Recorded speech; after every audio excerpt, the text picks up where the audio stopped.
Assalamualaikum warahmatullahi wabarakatuh. Mirsa yang dirahmati Allah, udah 2 mingguan nih saya ngegantiin Syekh Muhammad. Syekh Muhammad udah siap-siap pulang kampung ke negerinya di Yaman. Beliau setahun terakhir ada di pesantren Darul Quran, membantu men-set up para santri di Darul Quran dan para asatidzatnya untuk siap kemudian menghafal Al-Quran dan mengajarkan Al-Quran serta belajar Al-Quran. Alhamdulillah, tanpa terasa kita sudah masuk ke ayat berapa ya kemarin terakhir? 39. Berarti sekarang mulai masuk ayat 40, 41 surah Ali Imran. Mari kita lanjutkan bacaan ayat ke 40 dan 41 surah Ali Imran. A'udzubillahi minasyaitonirrajim. Bismillahirrahmanirrahim. Qala rabbi anna yakunu li gulam. قال رب أنى يكون لي غلام وقد بلغني الكبر وامرأتي عاقر قال كذلك الله يفعل ما يشاء قال رب اجعل لي آية قال آيتك ألا تكلم الناس 3 أيام إلا رمزا واذكر ربك كثيرا وسبح بالعشي والإبكار صدق الله العظيم. Alhamdulillah, saya paling demen nih ayat-ayat yang bercerita tentang kun fayakunnya Allah ya. Bagaimana Allah bercerita Nabi Allah Zakaria nggak punya anak. Ya, pada masa tuanya kemudian Allah mengirimkan malaikat mengabarkan kepada Zakaria alaihissalatu wassalam bahwa Zakaria engkau akan memiliki anak keturunan. Nabi Zakaria yang seorang nabi bertanya kepada Allah, "Anna yakunu li gulam?" Bagaimana caranya kami punya anak ya Allah? Waqad balaghani al-kibaru wa imraati aqir. Aku udah tua, istriku juga udah tua. Tapi Allah bilang, "Kadzalika." Qala kadzalika Allahu yaf'alu ma yasha. Qala kadzalika Allahu yaf'alu ma yasha. Udahlah. Kalau Allah udah mau berbuat, ya begitu. Makanya saudara-saudara yang pengen menjadi seorang pengusaha, lalu saudara bilang, gimana caranya? Justru makin ente nggak tahu caranya bagaimana, ente ke Allah. Ente datang ke Allah. Tapi saya nggak ada modal, makin ente nggak ada modal, ente datang ke Allah. Cuma mau dagang apa? Makin ente nggak tahu ente mau dagang apa, datang ke Allah. Allah bisa bikin yang nggak mungkin jadi mungkin. Seorang office boy, kalau Allah udah bilang kun fayakun, dia jadi penguasa. Saya punya teman guru honorer di satu madrasah, honorer jauh banget. Menjadi seorang gubernur jauh bener, tapi kun fayakun Allah. Diajak menjadi wakil, subhanallah. Dia menjadi wakil gubernur. La ilaha illallah Muhammadur Rasulullah. Kalau Allah udah punya mau tuh. Sebaliknya juga, hari ini kita akan bicara tentang bagaimana seseorang ya yang sudah menjadi pengusaha bahkan jatuh. Mari saudara lihat. Harusnya saudara begini nih posisinya. Lihatin. Coba sini, lihat. Nih. Harusnya begini kan? Sunatullahnya nih. Harusnya begini nih kehidupan manusia. Naik terus. Ya. Atau begini deh. Set, cek, cek. Set, cek, cek. Set, cek, cek. Set, cek, cek. Bagaimana diagram kehidupan saudara? Ada yang begini nih diagramnya. Ciut, blong. Ciut, blong. Ciut, blong. Wah, ini mah iramanya bangsa jantungnya knockdown kali ini. Tahu nggak jantung knockdown gimana? Ada nggak tuh jantung knockdown? Ada aja Yusuf Mansur mah. Diagram yang benar tuh kira-kira begini atau begini. Atau begini nih. Begini diagram nih. Kalau ente diagramnya begini, ini namanya udah mati tuh. Ya kan kalau di rumah sakit. Enggak lah ya. Hidup orang pasti ada gininya tuh. Pasti begini hidup orang nih. Cuman jangan keseringan. Ya, ini diagram paling bagus nih. Set ini. Atau begini boleh. Nih, begini liatin. Lihatin diagramnya. Naik. Dong, sampai sini jatuh. Cung. Tapi naiknya 2 lantai dia. Tuh. 2 lantai dia. Ini di sini nih posisi. Nah, dia turun, dia dari bawah nih. naik sini, sampai sini ajak, taruh dari sini misalkan 2000. Nah, ini 2001 masa perjuangan, ini 2002 sampai 2003. Tapi kemudian Allah menguji dia, jatuh, dang. Di sini misalkan periode 2004-2005. Ya, ini 2005 masih di bawah, tapi dia naik lagi sampai kemudian 2006. 2006 dia balik lagi semuanya, aset semua balik, pulang rumah, pulang yang digade, pulang mobil baru. Dia tambah naik lagi, melesat gitu, 2007 misalkan. Saat takdir Allah nih, takdir Allah, saat jatuh. Tapi belum sampai sini, begini lagi. Naik, begini lagi terus, begini lagi terus begini. Saat, nah, ini yang cakep nih. Ini begini cakep. Ini yang disebut dengan kehidupan. Ada naik, ada turun. Yang kacau kalau begini bos, hidup ente nih. Saat, cebrut, cebrut, cebrut, cebrut, cebrut, makin di sini, makin di sini, makin di sini. Masuk sel. Digebukin, mati. Ya Allah, salam. Ade, jangan bilang nggak ada yang begini. Ade, apa yang belum sempat dia bertobat, udah tahu hidupnya susah. Dijagain nggak mau, turun lagi. Dijagain, turun lagi. Maaf ya bos. Nih, hujan turun, kita tadangin. Makin berat kan? Makin berat, makin berat, makin berat, makin hancur deh. Nah, kalau dosanya tuh ya, bangsa dosa-dosa kecil masih bisa dijagain. Tapi kalau bangsa dosanya dosa besar, ini nggak bisa dijagain. Jadi pengusaha mesti siap-siap juga hidup bersih. Sebab kalau masih jadi pekerjaannya hidup ente nggak bersih. Bagaimana lagi nanti jadi pengusaha? Kalau saya bilang kemarin, ya, kalau jadi pekerja utang bangsanya 6-7 juta, ya nggak? 60-70 juta, 100-200 juta. Lah begitu ente jadi pengusaha, utang ente 1 miliar, 2 miliar, Masya Allah. Hari ini kita belajar deh, apa aja sih yang sudah menghalangi rezeki saudara semua. Ini kelihatannya saya batik ini bagus ya. Besok saya seminggu pakai ini aja dah.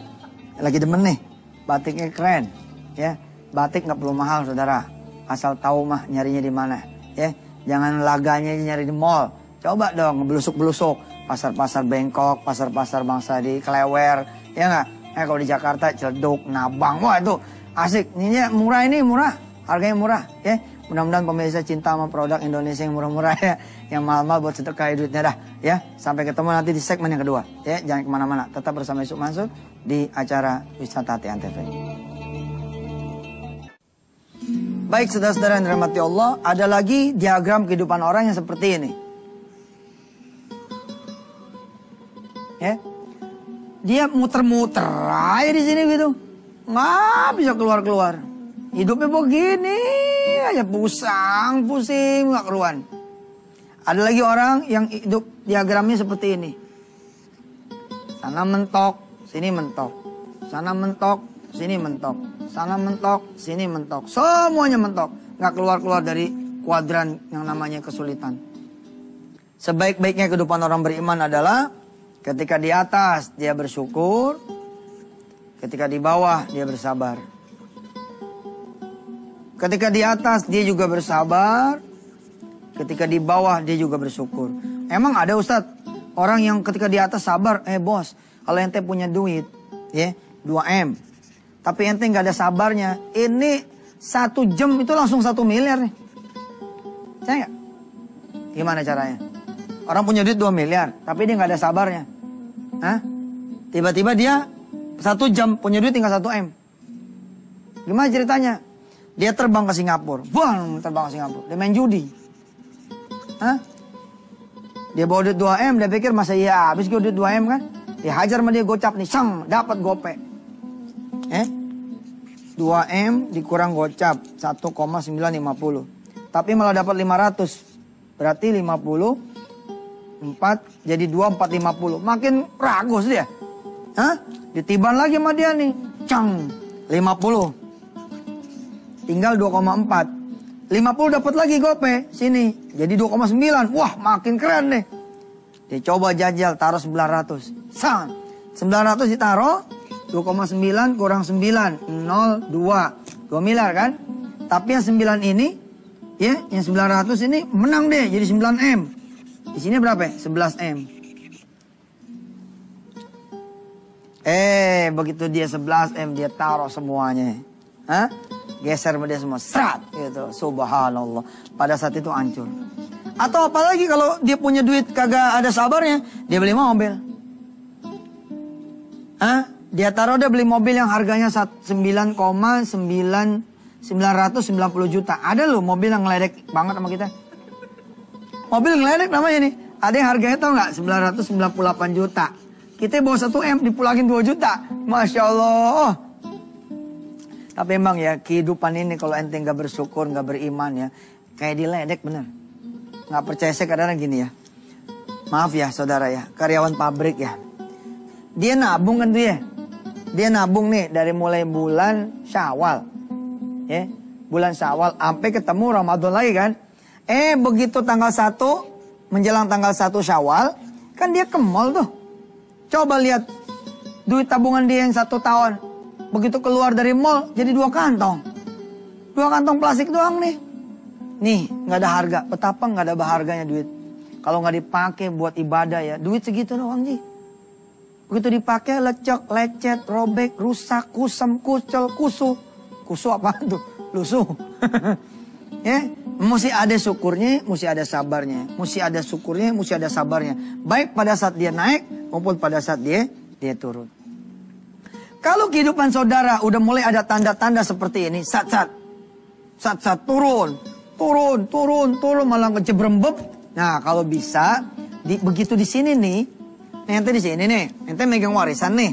Tahun 2005, ente megang warisan 100 juta. Tapi begitu dipakai, jatuh 50 juta. Pakai lagi, jatuh lagi. Mestinya di sini ente tobat. Ada apa tuh? Ada apa tuh? Apa yang menghalangi rezeki ente, gerak ente, langkah ente, usaha ente? Apa tuh? Cek di sini, cek. Jangan sampai nggak dicek. Kalau nggak dicek, ya ente malah bilang modalin aneh lagi Bang Haji, modalin aneh lagi Cing Haji, modalin aneh lagi Cang Haji. Dimodalin 5 orang, akhirnya malah minus 50. Di tahun ini minus 100 juta. Minus 200 juta, minus terlalu dalam nanti. Kedalaman. Jadi begitu ente mulai minum obat kira-kira begitu. Mulai minum obat. Hah? Badan rasanya udah gergek-gergek, mulai vitamin. Kira-kira begitu kalau hidup di dunianya. Nah, hidup ente begitu. Ente punya gaji, nggak punya apa-apa. Kok kayak nggak punya apa-apa ya? Tetap ngontrak. Hah? Giliran beli 1 set home theater, ya elah maling kagak pakai perasaan sekali. Belum nyetel udah hilang. Ya Allah tuh maling, ampun dah. Besok dia beli lagi dia pasang, maaf ya maling. Habis ini dah sebulan dia gitu make. Kalau ada tanda-tanda begitu mulai ente mikir ada apa nih? Oh, begitu ente tengok ada apa? Ada sesuatu yang mukul ente. Cuman ente nggak sadar. Lagi digila, enggak, cuman kita nggak sadar. Sana mentok, sini mentok. Nggak bisa keluar, turun. Naik, jatuhnya juga dalam. Naik, jatuh tambah dalam lagi. Mesti mikir ada apa.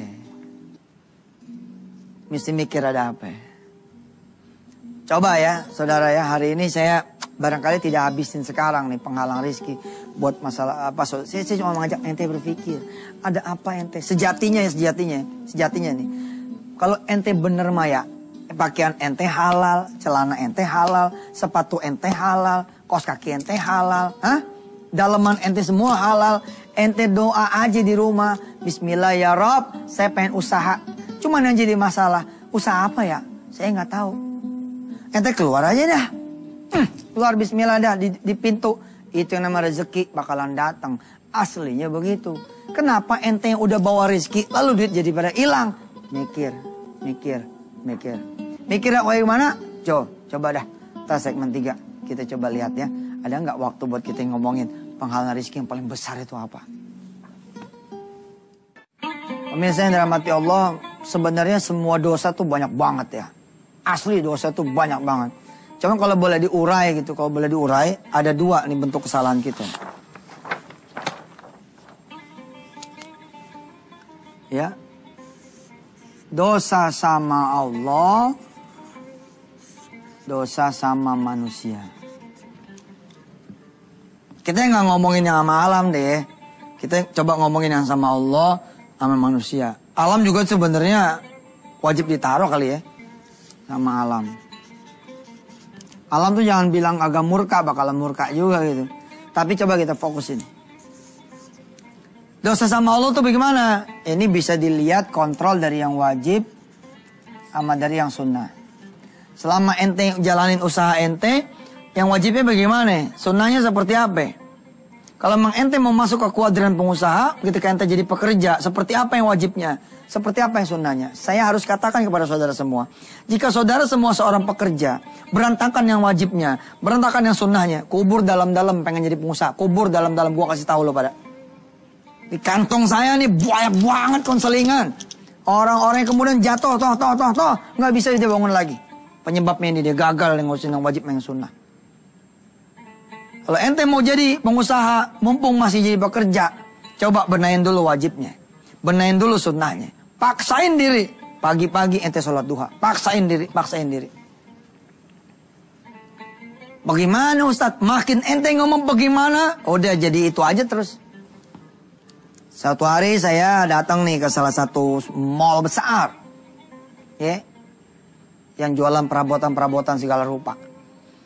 4:30 nih jam. Tanya sama dia. Kang, udah sholat asar ya teh? Itulah Ustadz. Selama saya kerja di sini saya nggak bisa sholat asar tepat waktu. Udah saya bilang. Ente tuh ya. Makin ente bilang nggak bisa. Makin ente terpenjara. Tapi Ustadz, enggak lah ini Indonesia lah. Selalu ngomong baik-baik. Masa iya nggak dapat izin? Pak, boleh nggak saya sholat tepat waktu? Mana mungkin dia bilang nggak boleh. Kecuali memang. Ya. Apa ya? Ya emang ada juga sih barangkali ya. Saya pernah dengar kok satu rumah sakit ya. Ini kalau saya buka rame nih. Pengen sih saya buka aja tuh nama rumah sakitnya tuh. Ada rumah sakit saya kebetulan itu ya. Nganterin temen. Nengokin temen.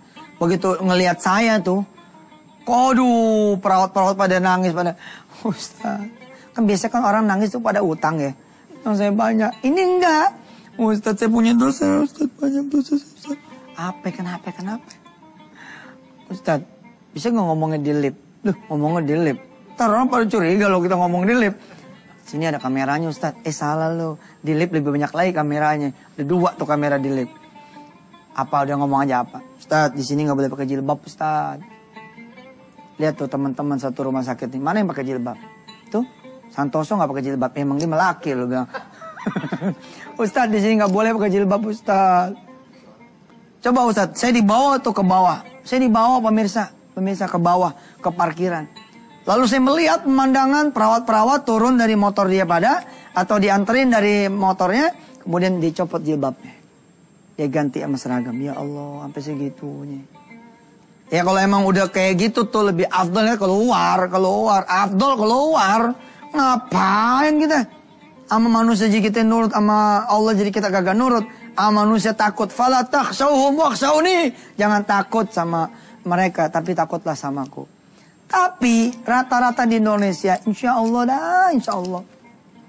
Saya sering kok lihat orang-orang yang Nasrani, Kristiani, Buddha, Hindu jadi pimpinan. Tapi malah dia bilang, sholat, udah waktunya sholat. Banyak. Oke, ini dulu ya. Nanti kita sambung lagi besok Rebo. Besok apa? Rebo ya? Ya. Besok Rebo kita sambung lagi baru sampai sama Allah. Ya, untuk menjadi seorang pengusaha, perhatiin dulu urusan ente sama Allah bagaimana ceritanya. Sebab kalau sebelum aja jadi pengusaha, ente pada urusan sama Allah udah ribet, nanti Allah bikin ribet urusan ente semua. Bahaya. Kita doa dulu ya. Mudah-mudahan Allah ampunin kita semua. Bismillahirrahmanirrahim. Ya Allah, udah berapa bab nih kami ngaji tentang pengusaha.